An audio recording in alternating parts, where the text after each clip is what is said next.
Okay, so let's recap yesterday's homework looking at mining and the railroads. To start, the mining industry was very important, beginning out west, as you probably remember, in 1849 with the 49ers finding gold in California, and then we'll progress from there and move more inland towards the east. The railroads were needed, however, and that's a very important thing to understand. And from a logical perspective, it should be easy to understand why.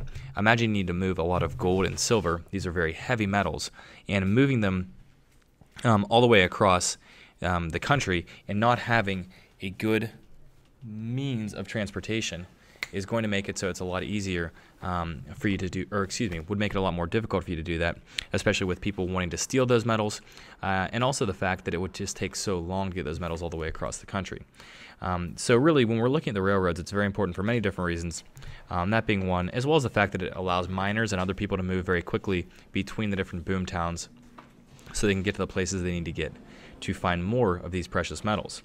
Along with this, the first transcontinental continental railroad, is built, and that's extremely important because it allows people to travel all the way across the country without needing to use the Oregon Trail, which, as we all can imagine, that's probably a much more desirable way to travel, because I don't think anybody wants to be bit by a snake and get cholera and lose all of their wagon wheels while trying to float across a river.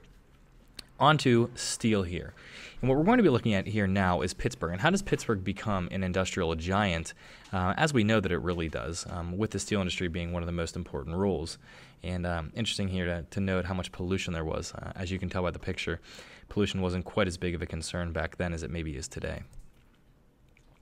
Two targets for today. First, we have I can explain why steel was important to the industrialization of America, as it was very important in serving a variety of different roles.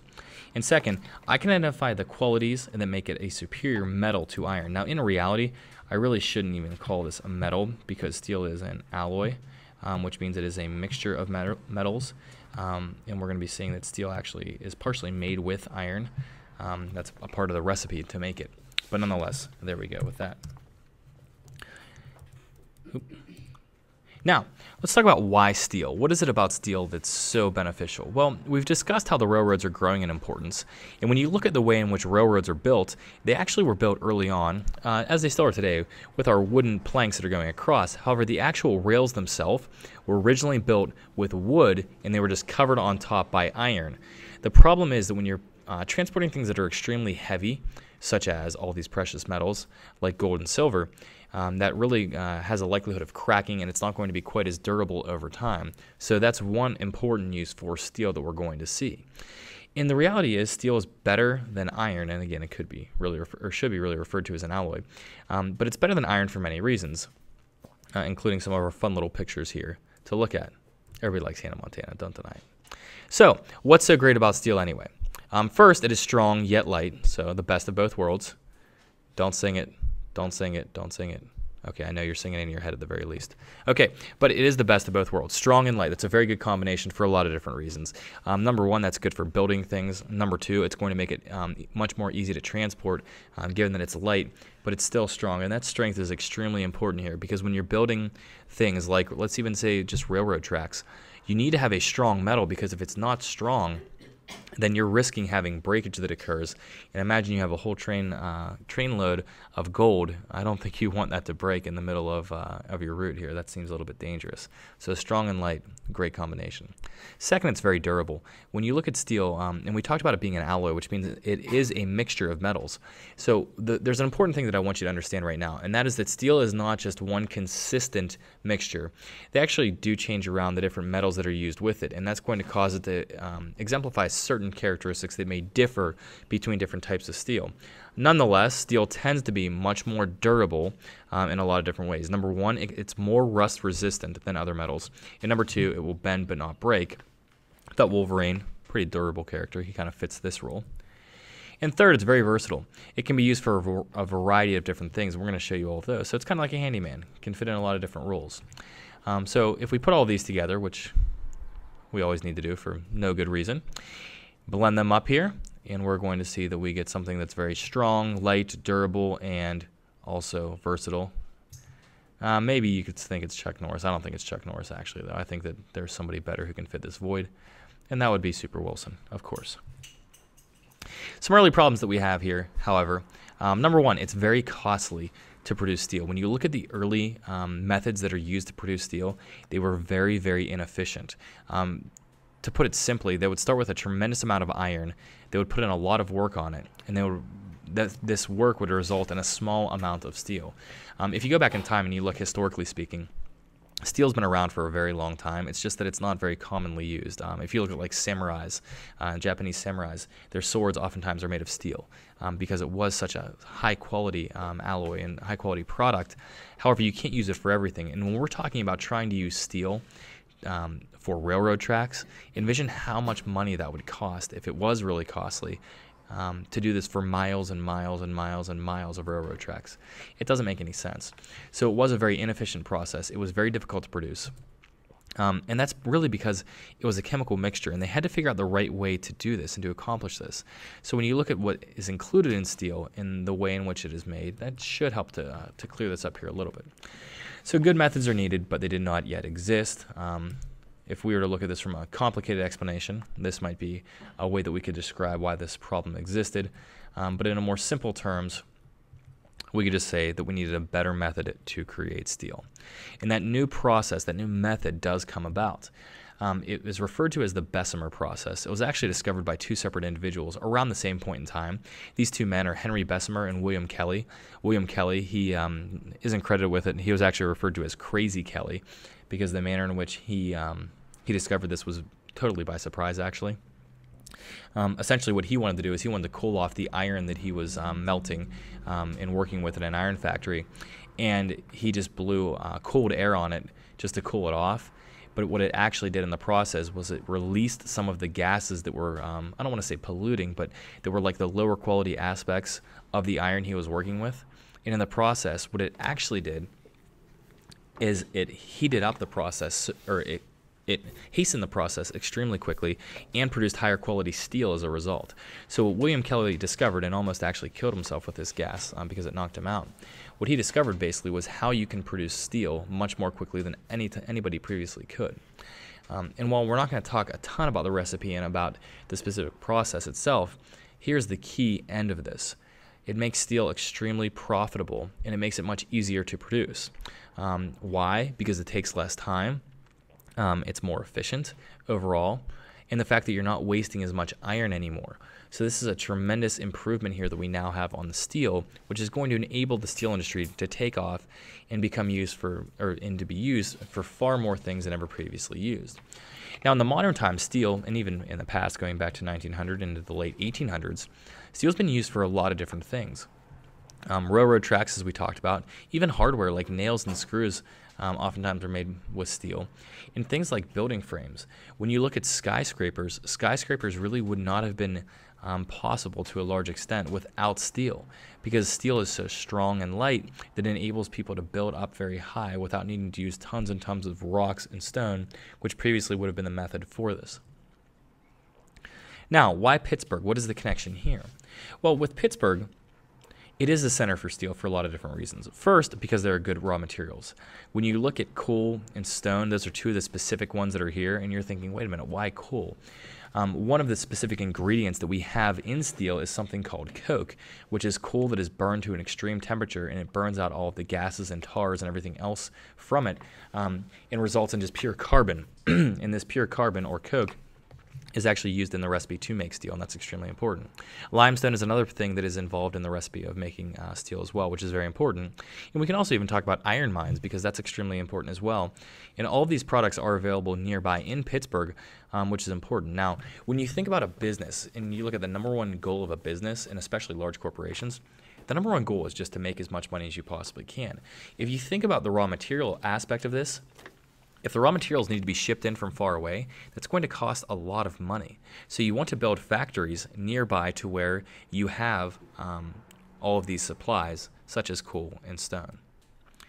Another big reason that Pittsburgh becomes the hub for this is because of the transportation. There are 3 rivers in this area that allow for transportation very quickly and easily. So after the steel is produced, it could be floated on barges down the Ohio River all the way down the Mississippi. So essentially you've opened up a pretty cheap transportation route to everywhere in the west and also in the southern portions of the United States. So the 3 rivers play a big role in this as well. beyond this, there's also the reality that there are some extremely, extremely visionary businessmen that are in this area that are going to be the ones that actually take the reins and do this. Just because you have good raw materials in transportation does not mean that there's going to be a business that just automatically takes off. It takes people to get it started. In Pittsburgh, Andrew Carnegie and Henry Clay Frick are two of many others as well, who are going to help to get Pittsburgh on the map because they're very skilled, very intelligent workers, and they're a big piece of this whole thing.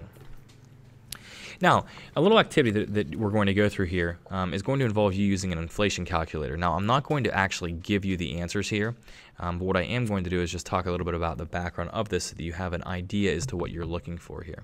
So if you search inflation calculator, one of the top hits on Google, I think it's the third one down, is a website, www.westegg.com/inflation calculator, I believe. That's the one to use for this because we're going to be looking at calculations for inflation in the 1800s. Okay, so that's important to understand. Now, Andrew Carnegie, he was an Irish immigrant, came from a poor family, and he's going to be a self-made man. That's the key to this whole thing that I want you to understand. Because really what we're going to look at eventually with Andrew Carnegie is whether or not he was a high-quality person. Do you think he was better or worse overall? And it's important to understand his background because all of the wealth that he's going to make is really starting from nothing, and because he works very hard. His first job starts in 1848. He was 13 years old, and his job was as a bobbin boy. Basically, he worked in a clothing factory, and he was responsible with picking up spools of thread as they emptied out. His pay was $1.20 per week. Now, in the inflation calculator, what you need to do is type in the amount of money would be, and I'm going to kind of mark it up here. This is the amount of money, $1.20. The year is 1848, and you can turn it into 2013 or 2014 dollars. Either one is fine with me. Then once you do this calculation, it's going to tell you a number. And then since we're talking about this per week, what we want to find is how much does this equal per year. So you're going to multiply that by 52. So I think you're going to get something in the range of $36 per week. Then you're going to need to multiply that by 52. That's because this one's per week, though. Okay, that's his first job. You can see how much money he made then. Not very much, though. That's kind of the obvious thing. Then a year later, he gets a job in the telegraph office as a messenger boy. So basically, he would deliver messages to and from the telegraph office and communicate that with people who were receiving messages and wanted messages delivered. He made $250 a week. Again, $250 is the dollar amount. 1849 is the first year, 2013 or 2014 is the second year, and then you're going to have to multiply that by 52 to see how much money he made per year then. Fast forward a little bit, as he actually learned Morse code. In other words, he memorized Morse code. He could understand it as it was being dotted and dashed off there. He could translate it immediately, which made him extremely important. So he became the personal telegrapher and assistant to the superintendent of the PA Railroad. In other words, he was the right-hand man working right next, I shouldn't say the right-hand man in that sense, but he was working right with the assistant to the superintendent of the PA Railroads, telling them what was being transmitted through the Morse code with the telegraph. His pay increases to $35 per month. So this time we're going to do 35 in the inflation calculator. 1853 is the year, and then you will multiply that answer by 12. As we progress forward, what Andrew Carnegie becomes so wealthy with, first are his investments. In 1856, he invested $217.50 in a sleeping car company. You could put that in the inflation calculator if you would like. Basically, a sleeping car is a train car that is for people traveling long distances because you literally could sleep in the train. That turns into a $5,000 a year return for him. So imagine 2 years down the road, you're making $5,000 a year on this. How much does that equal out to? Well, now you're going to see that he's making serious, serious money. What I basically tell you is he'd be upwards of the top 1% of Americans here by the time he's in his mid-20s. His investments actually are 3 times what he's making on the railroad annually, but he's still making a lot of money there as well. By 1859, he invests $11,000 in oil, in oil fields and then some other oil-related things. After only 1 year, however, he's made back $17,868. So by 1860, his return is this. Make sure you're plugging in some of these numbers because that's what you need to be doing here as you figure them out on the inflation calculator. This is amazing when you think about this overall. Amazing. And by the way, in 1860, he's only 25 25 years old. By 1863, his income is $42,000. Again, their time. So again, that's another calculation. What's $42,000 in 1863 in modern money? Then he decides, you know what, I'm going to get into the steel industry. He used some very innovative business practices. He teamed up with Henry Clay Frick. They used something called vertical integration, which basically means that he's going to buy every aspect of the steel industry. So he's going to be buying and purchasing transportation methods. He's going to be buying the mines. He's going to be buying just about everything associated with it. That's a very, very impressive practice. It's a little bit different than what John D. Rockefeller will use with Standard Oil, but we'll talk about that in a separate thing. But here's the big thing. In 1868, when he was 33 years old, he pledged to resign from business in 2 years. And he wrote a letter to himself that said, okay, 2 years from now when I'm 35, I'm going to live on an income of $50,000 per year, which if you want to do the inflation calculation, you could. But he says, I'm going to make only $50,000 a year. I'm going to give everything else away in philanthropic works, which basically means giving away his money for the benefit of society. That's 1868, he says that. Okay, 1889, which is 21 years later, his annual profits are $25 million. $25 million in 1889 money. Again, another calculation that we want to do here. How much does that equal out to? In 1901, he sold his company to J.P. Morgan for $480 million. Again, this is not modern money. This is 1901 money. This is what I want you to be thinking about. A man who starts out making $1.20 a week as a bobbin boy with no family background, no family money, ends up selling a company for $480 million in their money. It's crazy, crazy to envision. And this kind of leads us to this idea of Andrew Carnegie. Is he a good guy or a bad guy? Don't worry about answering that tonight for homework. That's something that we're going to talk about more in class. But it is a question to think about. This guy who starts off with so little, makes so much. What is he? And we'll talk a little bit more about his workers and how they were treated here in the upcoming days. Okay? So that's our lesson here on Andrew Carnegie and also on the steel industry. Hopefully that was clear.